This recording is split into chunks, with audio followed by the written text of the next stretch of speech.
जय सिया राम दोस्तों। तो आज हम पढ़ने जा रहे हैं श्रीमद् भागवत गीता के पहले अध्याय का महात्म्य।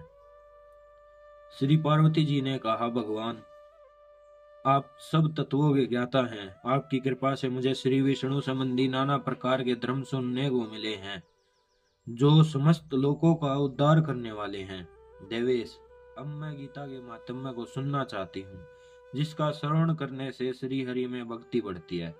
श्री महादेव जी बोले, जिनका श्री विग्रह अलसी के फूल की भांति श्याम वर्ण का है, पक्षीराज गरुड़ ही जिनके वाहन हैं, जो अपनी महिमा से कभी अच्युत नहीं होते तथा शेषनाग की सैया पर शयन करते हैं, उन भगवान महाविष्णु की हम उपासना करते हैं। एक समय की बात है, मूर्ख दैत्य नाशक भगवान विष्णु शेषनाग के रमणीय आसन पर सुखपूर्वक विराजमान थे। उस समय समस्त लोगों का आनंद देने वाली भगवती लक्ष्मी ने आदर पूर्वक प्रसन्न किया। श्री लक्ष्मी जी ने पूछा, भगवान आप संपूर्ण जगत का पालन करते हुए भी अपने ऐश्वर्य के प्रति उदासीन से होकर जो इस अक्षीर सागर में नींद ले रहे हैं, इसका क्या कारण है? श्री भगवान बोले, सुमुखी, मैं नींद नहीं लेता हूँ, अपितु तत्वों का अनुसरण करने वाली अंतर्दृष्टि के द्वारा अपने ही माहेश्वर तेज का साक्षात्कार कर रहा हूँ। देवी, यह वही तेज है जिसका योगी पुरुष कुशाग्र बुद्धि के द्वारा अपने अंतकरण के में दर्शन करते हैं तथा जिसे मीमांसक विद्वान वेदों का सार तत्व निश्चित करते हैं।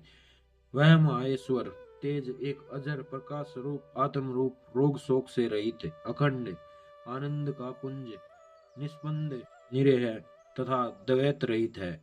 इस जगत का जीवन उसी के अधीन है, मैं उसी का अनुभव करता हूँ। देवेश्वरी, यही कारण है कि मैं तुम्हें नींद लेता सा प्रतीत हो रहा हूँ। श्री लक्ष्मी जी ने कहा, हसीकेश, आप ही योग पुरुषों के देय हैं, आपके अतिरिक्त भी कोई अन्य ध्यान करने योग्य तत्व है? यह जानकर मुझे बड़ा कौतूहल हो रहा है। इस चराचर जगत की सृष्टि और संहार करने वाले स्वयं आप ही हैं। आप सर्वसमर्थ हैं। इस प्रकार की स्थिति में होकर भी यदि आप उस परम तत्व से भिन्न हैं, तो मुझे उसका बोध कराइए। श्री भगवान बोले, प्रिय, आत्मा का स्वरूप द्वैत और अद्वैत से पृथक, भाव और अभाव से मुक्त तथा आदि और अनंत से रहित है। शुद्ध ज्ञान के प्रकाश से उपलब्ध होने वाला तथा परमानंद स्वरूप होने के कारण एकमात्र सुंदर है। वही मेरा ऐश्वर्य रूप है। आत्मा का एकत्व ही सबके द्वारा जानने योग्य है। गीता शास्त्र में इसी का प्रतिपादन हुआ है। अमित तेजस्वी भगवान श्री विष्णु के वचन सुनकर लक्ष्मी देवी ने शंका उपस्थित करते हुए कहा, भगवान, यदि आपका स्वरूप स्वयं परमानंदमय है और मन वाणी की पहुंच के बाहर है, तो गीता कैसे उसका बोध कराती है? मेरे इस संदेह का आप निवारण कीजिए। श्री भगवान बोले, सुंदरी सुनो, मैं गीता में अपनी स्थिति का वर्णन करता हूँ। क्रमशः 5 अध्यायों को तुम 5 मुख जानो, 10 अध्यायों को 10 भुजाएं समझो तथा एक अध्याय को उदर और 2 अध्यायों को दोनों चरण कमल जानो। इस प्रकार यह 18 अध्यायों की वर्णमय ईश्वरीय मूर्ति ही समझनी चाहिए। यह ज्ञान मात्र से ही महान पातकों का नाश करने वाली है। जो उत्तम बुद्धि वाला पुरुष गीता के एक या आधे अध्याय का अथवा एक आधे या चौथाई श्लोक का भी प्रतिदिन अभ्यास करता है, वह सुकर्मा के समान मुक्त हो जाता है। तो इस पर श्री लक्ष्मी पूछती हैं कि भगवान, सुशर्मा कौन था, किस जाति का था और किस कारण से उसकी मुक्ति हुई? श्री भगवान बोले, प्रिय, सुशर्मा बड़ी खोटी बुद्धि का मनुष्य था। पापियों का तो वह शिरोमणि था। उसका जन्म वैदिक ज्ञान से शून्य एवं क्रूरता पूर्ण कर्म करने वाले ब्राह्मणों के कुल में हुआ था। वह न ध्यान करता था, न जप करता, न होम करता था, न ही अतिथियों का आदर सत्कार करता था। वह लंपट होने के कारण सदा विषयों के सेवन में ही आसक्त रहता था। हल जोतता और पत्ते बेचकर जीविका चलाता था। उसे मदिरा पीने का व्यसन था तथा वह मांस भी खाया करता था। इस प्रकार उसने अपने जीवन का दीर्घ काल व्यतीत कर दिया। एक दिन मूढ़ बुद्धि सुशर्मा पत्ते लाने के लिए किसी ऋषि की वाटिका में घूम रहा था। इसी बीच में काल रूपधारी काले सांप ने उसे डस लिया। सुशर्मा की मृत्यु हो गई। तदंतर वह अनेक नरकों में जा वहां की यातनाएं भोग कर मृत्यु लोक में लौट आया और वहां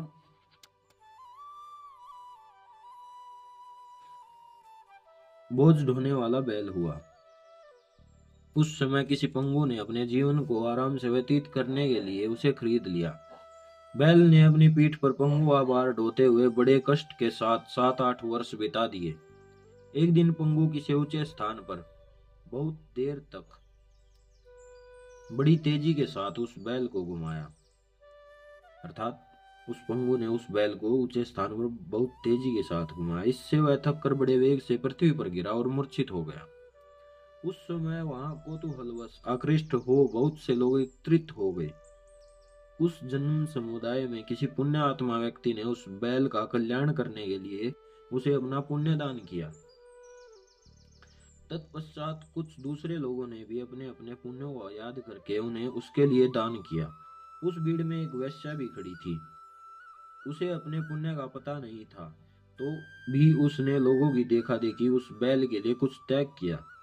तदंतर यमराज के दूत उस मरे हुए प्राणी को पहले यमपुरी ले गए और वहां यह विचार किया कि यह वैश्य के दिए हुए पुण्य से पुण्यवान हो गया है, उसे छोड़ दिया गया। फिर वह भूलोक में आकर उत्तम कुल और शील वाले ब्राह्मणों के घर में उत्पन्न हुआ। उस समय भी उसे अपने पूर्व जन्म की बातों का स्मरण बना रहा। बहुत दिनों के बाद अपने अज्ञान को दूर करने वाले कल्याण तत्व का जिज्ञासु होकर वह उस वैश्य के पास गया और उसके दान की बात बतलाते हुए उसने पूछा, तुमने कौन सा पुण्य दान किया था? वैश्य ने उत्तर दिया, वह पिंजरे में बैठा हुआ तोता प्रतिदिन कुछ पढ़ता है, उससे मेरा अंतकरण पवित्र हो गया। उसी का पुण्य मैंने तुम्हारे लिए दान किया था। इसके बाद उन दोनों ने तोते से पूछा। तब उस तोते ने अपने पूर्व जन्म का स्मरण करके प्राचीन इतिहास कहना आरंभ किया। सूक बोला, अर्थात उस तोते का नाम था सूक, उसके पिछले जन्म का। पूर्व जन्म में मैं विद्वान होकर भी वेदोता के अभिमान से मोहित रहता था। मेरा राग द्वेष इतना बढ़ गया था कि मैं गुणवान विद्वानों के प्रति ईर्ष्या भाव रखने लगा। फिर समयानुसार मेरी मृत्यु हो गई और मैं अनेकों घृणित लोकों में भटकता रहा। उसके बाद इस लोक में आया। सुदूर की अत्यंत निंदा करने के कारण तोते के कुल में मेरा जन्म हुआ। पापी होने के कारण छोटी अवस्था में ही मेरा माता पिता से वियोग हो गया। एक दिन मैं ग्रीष्म ऋतु में तपे हुए मार्ग पर पड़ा था। वहां से कुछ श्रेष्ठ मुनि मुझे उठा लाए और महात्माओं के आश्रम में आश्रय के लिए भीतर एक पिंजरे में उन्होंने मुझे डाल दिया। वही मुझे पढ़ाया गया।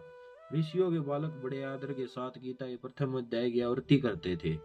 उन्हीं से सुनकर मैं भी बारंबार पाठ करने लगा। इसी बीच में एक चोरी करने वाले बहेलिये ने मुझे वहां से चुरा लिया। तत्पश्चात इस देवी ने मुझे खरीद लिया। यही मेरा वृतांत है जिसे मैंने आप लोगों को बताया है। पूर्व काल में मैंने इस प्रथम अध्याय का अभ्यास किया था, जिससे मैंने अपने पापों को दूर किया। फिर उसी से इस वेश्या का भी अंतकरण शुद्ध हुआ है और उसी के पुण्य से ये द्विज श्रेष्ठ सुशर्मा भी पाप मुक्त हुए हैं। इस प्रकार परस्पर वार्तालाप और गीता के प्रथम अध्याय के महात्म्य की प्रशंसा करके वे तीनों निरंतर अपने अपने घर पर गीता का अभ्यास करने लगे।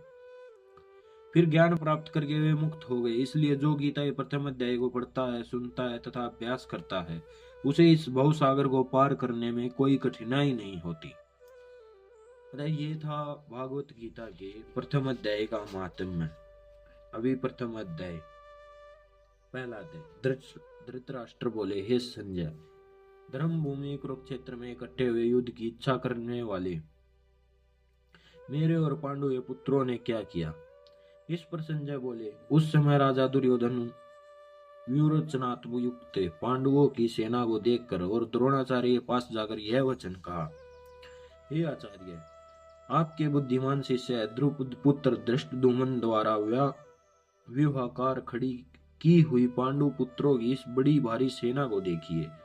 इस सेना में बड़े बड़े धनुष वाले युद्ध में भीम और अर्जुन के समान बहुत से सूरवीर हैं, जैसे सात्यकी और विराट तथा महारथी राजा द्रुपद और धृष्टकेतु चेकितान तथा बलवान काशीराज पुरुजीत, कुंती भोज और मनुष्यों में श्रेष्ठ शैव्य और पराक्रमी युधामन्यु तथा बलवान उत्तमोजा, सुभद्र पुत्रा अभिमन्यु और द्रौपदी के पांचों पुत्र, ये सभी महारथी हैं। ये ब्राह्मण श्रेष्ठ, हमारे पक्ष में भी जो प्रधान है उनको आप समझ लीजिए। आपके जानने के लिए मेरी सेना को जो सेनापति है उनको कहता हूँ। एक तो स्वयं आप और पितामह भीष्म तथा कर्ण और संग्राम विजयी कृपाचार्य तथा वैसे ही अश्वत्थामा विकर्ण और सोमदत्त का पुत्र भूरिश्रवा तथा और भी बहुत से शूरवीर अनेक प्रकार से अस्त्रों से युक्त मेरे लिए जीवन की आशा को त्यागने वाले सब के सब युद्ध में चतुर हैं। भीष्म पितामह द्वारा रक्षित हमारी वह सेना सब प्रकार से अजय है और भीम द्वारा रक्षित इन लोगों की यह सेना जीतने में सुगम है। इसलिए सब मोर्चों पर अपनी अपनी जगह स्थिति रहते हुए आप लोग सब के सब ही निसंदेह भीष्म पितामह की ही अब सब ओर से रक्षा करे। इस प्रकार द्रोणाचार्य से कहते हुए दुर्योधन के वचनों को सुनकर कौरवों में वृद्ध बड़े प्रतापी पितामह भीष्म ने उस दुर्योधन के हृदय में हर्ष उत्पन्न करते हुए उच्च स्वर से सिंह की नाद के समान गरज कर शंख बजाया। उसके उपरांत शंख और नगारे तथा ढोल मृदंग और नरसिंह आदि बाजे एक साथ ही बजे। उनका वह शब्द बड़ा ही भयंकर हुआ। उसके अनंतर सफेद घोड़ों से युक्त उत्तम रथ में बैठे हुए श्री हरि महाराज और अर्जुन ने अलौकिक शंख बजाए।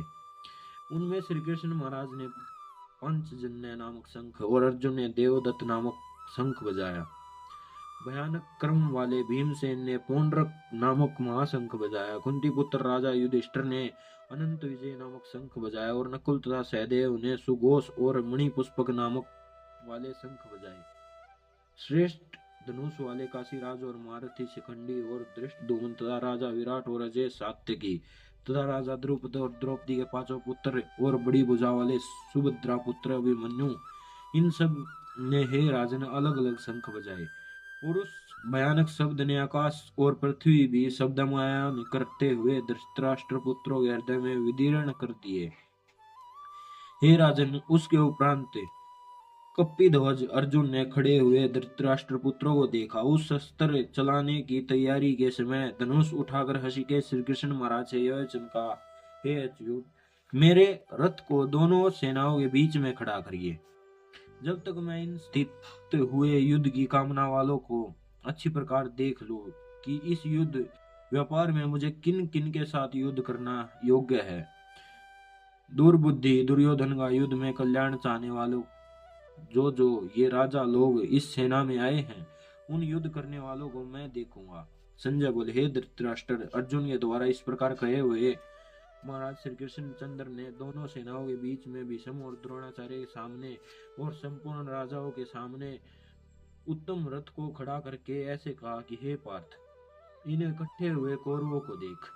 उसके उपरांत प्रथापुत्र अर्जुन ने उन दोनों ही सेनाओं में स्थित हुए पिता के भाइयों को, पितामहों को, आचार्यों को, मामों को, भाइयों को, पुत्रों को, पौत्रों को तथा मित्रों को, ससुरों को और सौदों को भी देखा।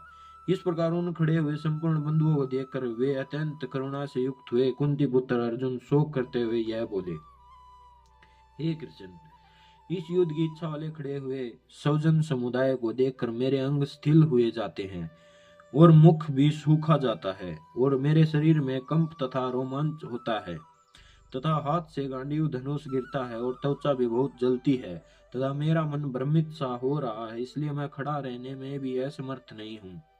हे केशव, लक्षणों का भी विपरीत ही देखता हूँ तथा युद्ध में अपने कुल को मारकर कल्याण भी नहीं देखता। हे कृष्ण, मैं विजय नहीं चाहता और राज्य तथा सुखों को भी नहीं चाहता। हे गोविंद, हमें राज्य से क्या प्रयोजन है अथवा भोगों से और जीवन से भी क्या प्रयोजन है, क्योंकि हमें जीवन के लिए राज्य भोग और सुखादि की इच्छित है। वे ये सब धन और जीवन की आसक्ति को त्याग कर युद्ध में खड़े हैं, जो कि गुरुजन, ताऊ, चाचे, लड़के, वैसे ही दादा, मामा, ससुर, पोते, साले तथा और भी संबंधी लोग हैं। इसलिए हे मधुसूदन, मुझे मारने पर भी अथवा 3 लोगों के राज्यों के लिए भी मैं इन सब को मारना नहीं चाहता, फिर पृथ्वी के लिए तो कहना ही क्या है। हे जनार्दन, धृतराष्ट्र के पुत्रों को मारकर भी हमें क्या प्रसन्नता होगी, इन आतातियों को मारकर तो हमें पाप ही लगेगा। इससे हे माधव, अपने बांधव धृतराष्ट्र के पुत्रों को मारने के लिए हम योग्य नहीं हैं, क्योंकि हमें कुटुंब को मारकर हम कैसे सुखी होंगे। यद्यपि लोभ से वंचित हुए ये लोग कुल के नाशकृत दोषों को और मित्रों के साथ विरोध करने में पाप को नहीं देखते हैं, परंतु हे जनार्दन, कुल के नाश करने से होते हुए दोष को जानने वाले हम लोगों को इस पाप के हटने के लिए क्यों नहीं विचार करना चाहिए? क्योंकि कुल के नाश होने से सनातन कुल धर्म नष्ट हो जाते हैं। धर्म के नाश होने से संपूर्ण कुलों को पाप भी बहुत दबा लेता है। तथा हे कृष्ण, पाप के अधिक बढ़ जाने से कुल की स्त्रियां दूषित हो जाती हैं। और हे वासरणेय, स्त्रियों के दूषित होने पर वर्ण संकर उत्पन्न होता है, और वर्ण संकर कुलघातियों को और कुल को नरक में ले जाने के लिए होता है। लोप वे पिंड और जल की क्रिया वाले इन पितृलोक भी गिर जाते हैं, और इन वर्ण संकर कारक दोषों में कुलघातियों के सनातन कुल धर्म और जाति धर्म नष्ट हो जाते हैं। तथा हे जनार्दन, नष्ट हुए कुल धर्म वाले मनुष्यों को अनंत काल तक नरक में वास होता है, ऐसा हमने सुना है। अहो, शोक है कि हम लोग बुद्धिमान होकर भी महान पाप करने को तैयार हुए हैं, जो कि राज्य और सुख के लोभ से अपने कुल को मारने के लिए उद्युक्त है। यदि मुझ शस्त्र रहित नए सामना करने वाले को शास्त्रधारी धृतराष्ट्र के पुत्र रण में मारे, तो वह मारना भी मेरे लिए अति कल्याणकारक होगा। संजय बोले, रणभूमि में शोक से उद्विग्न मन वाले अर्जुन इस प्रकार कहकर बाण सहित धनुष को त्याग कर रथ के पिछले भाग में बैठ गए। तो इति श्रीमद् भगवता रूपी उपनिषद एवं ब्रह्म विद्या तथा योग शास्त्र विषय श्री कृष्ण अर्जुन के संवाद में अर्जुन विषाद योग नामक पहला अध्याय। ओम श्री परमात्मा। तो ये था भागवत गीता का संपूर्ण अध्याय। राधे राधे, जय श्री राम। मिलते हैं अगले अध्याय में, तब तक के लिए जय श्री राम।